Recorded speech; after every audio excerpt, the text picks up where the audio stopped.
I feel very sad, yeah, because we are so close. We are so close, and these are things that come once in a lifetime. You know, I read somewhere that politics is the art of a few organized people controlling disorganized majority. And guys, this is Kenya's last best chance. And our children, our great grandchildren, and our grandchildren will blame us. We are so close, guys, and we have this guy cornered. You've seen his body language. Today he's conceding. Tomorrow he's threatening. So tushampata, and we are so close. Tumepewa pena bro, tuko 1-1, alafu tukapewa pena at the 90th minute.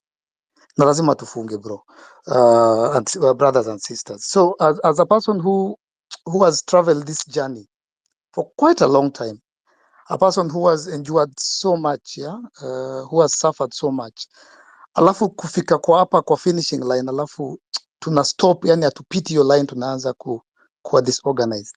We need to understand that this thing is not just about Kenya. People have called me from Uganda. They're going to parliament on Tuesday. They're looking upon us. Tanzania, Uganda, Africa is looking upon us. The whole world is discussing Kenya. CNN is here day in, day out. We are about, we're at the verge of making history and changing Kenya forever. We cannot lose this fight, especially now. If these people reorganize, re-strategize, and regroup, we will regret it. Tutalia kwa choo. Yeah? And guys, we need to be very clear at this 11th hour. What do we want? What are we going for? And after we've achieved it, how do we move forward? Tunasema Ruto must go. If Ruto goes tomorrow, Gachagua takes over. We must start changing our narrative and our demands. It is the presidency. It is the presidency must go. Wacha Wetangula take over for 90 days, sijui ni 60, and then we constitute. And that's why I was very happy when Ruto started the process of constituting the IEBC. So we must tusijipige own goal. Ruto asitoka na Gachagua ingie, it could be worse. So first of all, we cannot be disorganized. We cannot be fighting amongst ourselves. And I have the moral authority to say what I'm saying, because I think on this platform I can say it. Maybe I can't say it on the traditional media. Some of us started this thing, and the vision we had, the dream we had, the prayer we had, all of a sudden, tuseme ni Mungu, it's happening. And some of us, it pains us to see that tumekimbia tukafika pale mazee, badala ya tupitishe tu line tumalize kazi. We've run a good, we've kept the faith. Alafu sasa tunaingiliwa na infiltration and na mavita. So what are we looking for? Whether Ruto resigns or he doesn't resign, I hope he does. We must know what we want. Kuna kitu tumeanzisha. Paka juzi kumekuwa na earthquake. I don't want to get spiritual on this platform.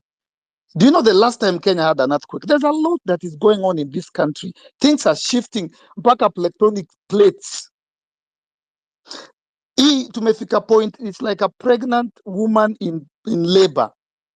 Nothing can stop this from coming forth. Huyo mtoto atazaliwa. Just to fulfill an agenda, and that agenda comes with disenfranchising young people so that you alone can be there on top, reaping from what you've not sown. And we are saying we are tired because of this collective bullshit. Then you're coming here and your motherly tone, and then with your scripted speeches here, you're trying to doing so come to 10th to that. It's just shut the fuck up, man. Emirates shouldn't be hosting some of these GOK clowns over here, man. Yeah, I know we want to make it as a free speech. I don't know, citizens' assembly. But some things, man, these guys are insulting our intelligence. These guys just want to aggravate us.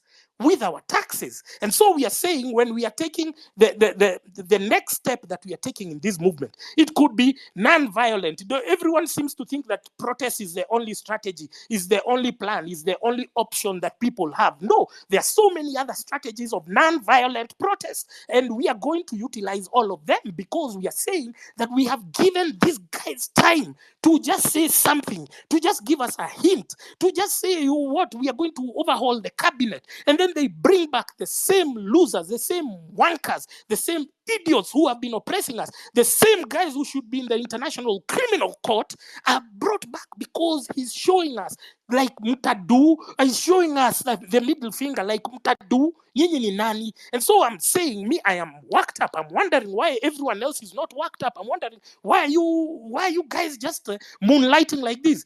If we decide as young people that we are going to do X, Y, and Z, and Yes. give me 1 minute, I clear. I know normally when I hear your voice is that's the time, whatever, that's the bell. So we are saying as young people, if amongst us we have people who are masquerading as they are neutral, and then they are fronting the government's agenda, then we should call them out.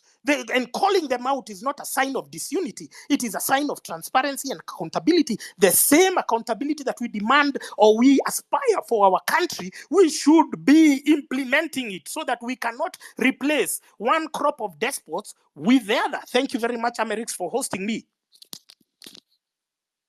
Always cooking, but si mwananchi ana dish. It's high time tufungulie koti za maskini na tajiri juu kwa hii relationship. Wananchi ndio wabish. Justice is never served. Na mahakama ndio wapish.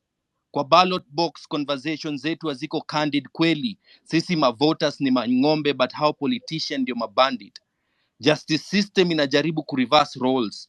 Sasa wanaita judge my lord, alafu God is my witness. Na Gladys anakuja kutuambia vile judiciary imefail. Same place she was boss. Surely. Na usiniulize mbona niko upset. Governor wa Nakuru wako kwa time yangu Twitter akiniambia vile poverty ni mindset. Hapa, the accused and a witness death ya witness before a witness against them. After corruption case double tragedy. Some of the commission inquiry ni employment opportunity for their corrupt families, useless bodies. Now the chief government pathologist is a pathological liar. If grabbing land is not enough, yala river ndio kuna true water bodies. Other than finding ways za kututax, hakuna kile wanafanya kwa hizo maofisi. Hata the elephant in the room haina task. Na ni the executive iko na the lion's share. So dear Mr. President, during your reign, the youth were one bullet away from being a hashtag. Talk is cheap. Fortunately, citizens cannot buy that trash because wako $1 away from the poverty line na IBC ndio iko na price tag. Our moms wako one demolition away from kulala njaa to kulala nje. Makanga ko always one police stop away from lose another finje. The middle class wako one disease away from poverty, and every level of governance is a step away from humility. There's nothing to smile about when I know I am one stray bullet away from being a statistic. Na degree ni makaratasi tu. Now to put food on my mama's table, I have to be sarcastic. Kenya, life ni short na hata uhitaji kinyasa.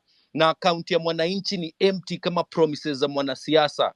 The president is talented in the art ya contempt of court. The law is very clear. His conscience is not. Dear Mr. President, wewe ulitafuta kura na ukapata. Sisi tulipata rais lakini bado hatuna uhuru. Na tuna feel useless unless tunapiga kura ama tunaenda kulipa ushuru. Kwa nchi mwananchi analipa standing charges kwa kila kitu ndo MP apate sitting allowance. Kwa nchi mayouth hawana kazi. Wengi wamejiandika kama Flosin Mawano. Hii gavani kama mtu wako accused innocently juu haijafanya kazi na ni baada ya miaka 2. Viongozi tumeandika ndio wanatuambia tusome tujiandike. Hakuna kazi, wasanii ndio inabidi wameemploy gestures. Kwa nchi tunatumia mabilioni kupanda nyasi Nairobi na wasichana wetu wanawawa Middle East wakitafuta greener pastures. Kwa nchi university education imekuwa bure, hata servants wako na masters. Kwa nchi hata chief justice ana cry for justice. Hakuna mtu akoshua na hii katiba, ndio maana lawyers wana practice. Hii nchi inaweza kulia ndoto. Nikigrow nilikuwa na dream ya kuwa daktari, but now I'm just patient. Dear Mr. President, Is it possible to commit suicide then uandike your own suicide note kama Sergeant Kenei? Na tukiaward Githeri Man, tunakumbuka Major Seronei. Dear Mr. President, do you know the leaders of tomorrow are dying today? Ni guts tu hakuna, but everyone has something to say. Manifesto hope hazina, our mothers have resorted to pray. Na watoto wa CBC, nani atawafunza hiyo A? Tumechoka. Even Rihanna doesn't want you to stay. Dear Mr. President, sasa tuko na deni ya kina Jet Li, tukuambie ukweli ama tukuache alone. Let's talk about morals. Tunaishi kwa nchi pia your deputy iko na mavice. Mungu